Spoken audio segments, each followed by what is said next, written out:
Welcome back to The Breakdown with me, NLW. It's a daily podcast on macro, Bitcoin, and the big picture power shifts remaking our world. The Breakdown is sponsored by Nexo.io and produced and distributed by CoinDesk. What's going on, guys? It is Wednesday, June 2nd, and I'm not going to lie, it's a little bit slow out there.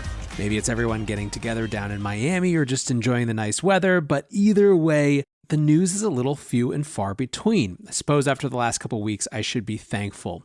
But today what we're going to do is talk about a theme which I see rising, why I think ransomware is the next big FUD of this Bitcoin cycle. But before we do that, let's do a quick brief. First on the brief, China continues to live test their digital yuan. Each trial, they increase the size and scope a little bit, and the forthcoming is no different. Announced yesterday, the Beijing Local Financial Supervision and Administration Bureau will be giving away 200,000 red envelopes, each containing 200 digital yuan to local citizens. That's about $31 per resident for a total trial size of 40 million yuan or 6.3 million US. To use it, residents have to download apps from the Bank of China or the Industrial and Commercial Bank of China. This is the second trial in Beijing this year. The first was 10 million yuan, so this quadruples the size. In total, China has now conducted 10 digital yuan lottery campaigns across 5 cities going back to October of last year.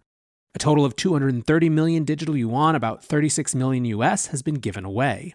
Now, a month or so ago, we got reports from some Chinese citizens that these early tests weren't particularly impressive, particularly in light of sophisticated mobile money like Alipay and WeChat Pay that they already use, so we'll have to wait and see if things have changed. In the US, meanwhile, the discussion of digital dollars continues, albeit at a relative snail's pace. Timothy Massad, the former CFTC chairman whose Bloomberg article on the Stable Act I discussed yesterday, came on CoinDesk TV and said that a digital dollar should be actively explored. He said that any digital dollar should maintain users' privacy because, quote, we're not China, and also suggested something that sounded a lot like my conversation with Jeremy Allaire from Circle at Consensus, where Massad suggested there should be more of a public-private partnership approach, i.e. some sort of digital dollar operating platform on which private companies could build applications. This would, in his estimation, as well as Jeremy's estimation, take advantage of the US economy's unique strengths around innovation. Next on the brief, more Bitcoin ETF delays. No particular surprises here, but another one of the proposed Bitcoin ETFs, this time from WisdomTree, has been delayed by the SEC. It moved its decision timeline from May 30th to July 14th.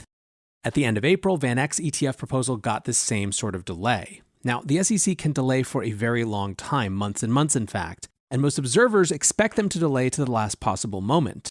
Going into this year, many were excited about the prospects of a Bitcoin ETF in 2021 based on 1, the ascension of Gary Gensler to the head of the SEC, given that he has been perceived as generally pro-crypto, and 2, a slate of Bitcoin ETFs that have listed on the Toronto Stock Exchange in Canada, which are not only surviving, but in fact thriving. More recently, those expectations have started to dwindle around increasing regulatory language. I wonder to what extent Gensler's SEC is itself in a wait-and-see mode about the tenor of the Biden administration or the Congress. In appearances before Congress and the Senate, Gensler has said that there are limits to what the SEC can do, but that Congress might want to consider some additional regulation, particularly around crypto exchanges. Third and finally on the brief, Standard Chartered is the next big bank to get into the crypto game. They're offering institutional crypto brokerage and building an exchange for UK and European clients. It's a new unit of the bank that comes as a joint venture between Standard Chartered's Venture Group and BC Group, who is the parent of Hong Kong-regulated exchange OSL. Here's the key quote from Alex Manson, the head of SC Ventures. "We have a strong conviction that digital assets are here to stay and will be adopted by the institutional market as a highly relevant asset class. The new company will provide a brokerage and exchange platform to enable safe adoption and trading by the world's largest and most demanding investors." Any individual one of these stories at this point isn't necessarily surprising anymore. What's about them is that they show the continued marching trend of institutional adoption of Bitcoin and crypto that just doesn't react to price in the same way that we all do. But with that, let's shift to our main topic, ransomware. And I want to be clear that this is the start of the conversation, not the end. Looking for the best way to unlock your crypto's liquidity? Nexo.io is exactly what you need. Borrow against your digital assets at just 6.9% APR. Earn passive income with yields of up to 12%. And swap between more than 100 market pairs with the instant Nexo exchange. try the Nexo Wallet app to get the whole 360 degrees of crypto banking. Get started at nexo.io. That's nexo.io to get started today. So here's the TLDR. Ransomware is setting up to be the obvious next big FUD. The next argument for Bitcoin and crypto critics to holler that the whole industry needs to go. I am not the first to have said this. On May 24th, Caitlin Long tweeted, having lived through waves of different FUD, my prediction is that ransomware is the next FUD wave. So I want to set the stage just a bit. Why is this happening now? Hasn't ransomware been around forever? Yes, it has. What has changed is the profile of some of the attacks and the media's coverage of this as a distinct thing. The most significant event this year so far around ransomware was the Colonial pipeline shutdown. In early May, hackers breached Colonial Pipeline's company's systems. When the company found out about the breach, it shut down other key parts of their system because it wasn't sure how extensive the breach was or how long it would take to get back online. Really importantly, this had actual significant impact on people's lives. Those images and videos you saw last month of people around the southeastern US waiting in huge lines for no gas or filling up shopping bags with gasoline, that was all fallout from this attack. It later came out that the company had paid $4.4 million in ransom to get their systems restored. This kicked off a national conversation, and when people and media started paying attention to it, they started to see ransom attacks everywhere. On May 20th, Bloomberg broke a story that CNA Financial Group, a huge US insurer, had paid $40 million in late March to regain control of its network. Then just over the last week, JBS, one of the world's largest meat production companies, came under attack as well. It shut down all operations in Australia on Monday and halted all cattle slaughter in the US on Tuesday. Now, this is roughly 20% of the slaughter capacity in the US for cattle and pork, so there could be massive impacts on both prices and availability. Then today, the Twitter account of the Steamship Authority, aka the Martha's Vineyard Ferry, tweeted, quote, "The Woods Hole, Martha's Vineyard, and Nantucket Steamship Authority has been the target of a ransomware attack that is affecting operations as of Wednesday morning. As a result, customers traveling with us today may experience delays. A team of IT professionals is currently assessing the impact of the attack. Additional information will be provided upon completion of the initial assessment." As Bloomberg's Joe Weisenthal put it, quote, "Oh wow, now it's a crisis. It's one thing to hit gas lines and meat production, but now ransomware attackers have disrupted the ferry that takes people out to Martha's Vineyard." Around all of this, there is a rising chorus of voices saying that this should be the straw that breaks the camel's back and gets us to ban crypto for good. The Bloomberg editorial board wrote how crypto abets ransomware attacks. Quote, "This is one area where a laissez-faire attitude towards technology innovation cannot apply." Then there was the executive director of the Global Financial Market Center at Duke, who wrote an op-ed in the Wall Street Journal called "Ban Cryptocurrency to Fight Ransomware." Quote, "We can live in a world with cryptocurrency or a world without ransomware, but we can't have both. It's time for the adults to tell the children. Party's over." Of course, he failed to disclose that his center has some big, bold crypto addresses where you can donate it to if you like, hanging out on their website. And so on and so forth. I could point to another half dozen Twitter threads and things like that. But the point of all of this is that this is patently absurd, and it's patently absurd for a couple reasons. First, and I don't know how to be any clearer about this, ransomware is an exploit of security vulnerabilities. To address it, it is those security vulnerabilities that must be addressed. Second, the discussion of crypto banning is particularly absurd in this context unless, for some reason, you expect that shadowy cabals of Russia-related hackers are going to respect a US crypto ban. I don't know how this isn't clear. Perhaps I've been staring at FUD for too long, but it's just so insane that it boggles the mind. However, let's talk maturely, like adults, about the actual problem. And we can acknowledge that ransomware is a growing problem. A task force of security experts and law enforcement estimates that ransomware victims paid about $350 million in ransom last year, which was up 311% since 2019. I would also say that when we see things like the Colonial pipeline, which is not just energy infrastructure, but I believe in many ways national security infrastructure, the targets of these attacks are growing more concerning. But we need to ask why. Why is it that these attacks are on the rise?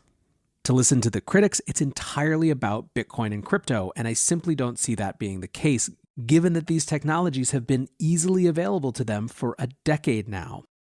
So what else could it be? Well, part of it is that the expertise of attackers is growing. As the industry matures, it gets more professionalized, more skilled at doing what they do. Second, and I can't stress this enough, it's growing because companies actually pay the ransoms. Remember that old movie trope where the government will not negotiate with terrorists? Well, companies do negotiate with ransomware attackers.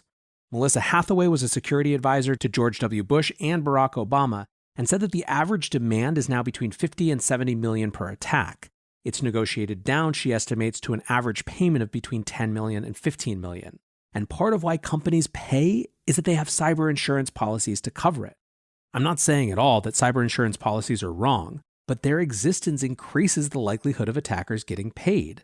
And you start to see a spiral where attacks are more successful and more publicized, let's not forget that, which leads to more hackers getting involved in the space, etc., etc., etc. And of course, there's a whole additional geopolitical dimension to this. Colonial Pipeline was shut down by a group affiliated with DarkSide, which is effectively a software development network that sells ransomware as a service. And the craziest thing is that after the Colonial hack, DarkSide posted a message that it was one of their customers behind the attack and that they promised to do a better job vetting customers going forward. Quote, "We are apolitical. We do not participate in geopolitics. Our goal is to make money and not creating problems for society. From today, we introduce moderation and check each company that our partners want to encrypt to avoid social consequences in the future." There is a reason they're making this statement.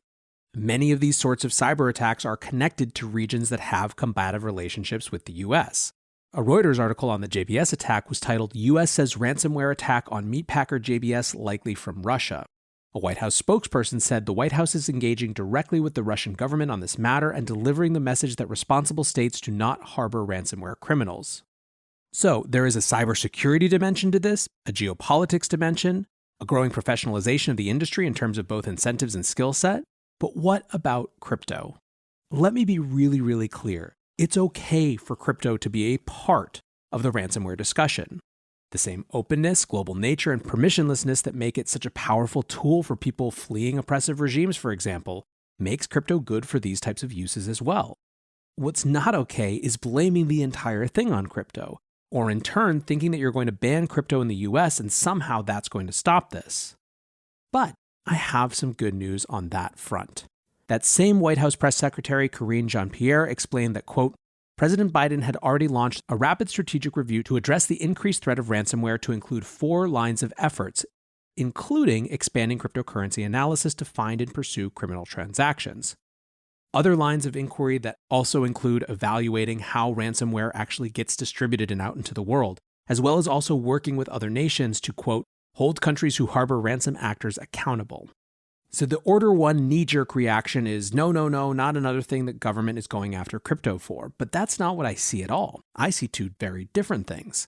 The first is that they're treating the crypto payment side of this as just one of a larger set of considerations, including the actual distribution of the software, including the geopolitics side. There is, of course, the whole actual cybersecurity investment from companies' side, but that's not really for the government. The point is that I'm completely fine with a sophisticated, dispassionate examination of the entire ransomware ecosystem that includes looking at crypto's role in facilitating transfers. I would wager heavily that that sort of examination will not lead to bannings. Instead, what it leads to is the other thing that I see in these quotes, which is more contracts for companies like Chainalysis. I mean, the White House secretary literally said expanding crypto analysis to find and pursue criminal transactions. This is what companies like Elliptic and Chainalysis are already paid by various government agencies to do. We can have, by the way, a whole separate conversation about on-chain surveillance, but my point is that this isn't really a boogeyman for crypto when viewed in this light. As Caitlin Long said, P.S. Our industry has tools to police ransomware, almost certainly better than the traditional banking industry does, given how our plumbing works. Bitcoin will almost certainly be fine through this next round of FUD, too. So the point is, yes, this FUD is coming. No, it isn't existential, but yes, be prepared to talk about it a lot. Until tomorrow, guys, be safe and take care of each other. Peace.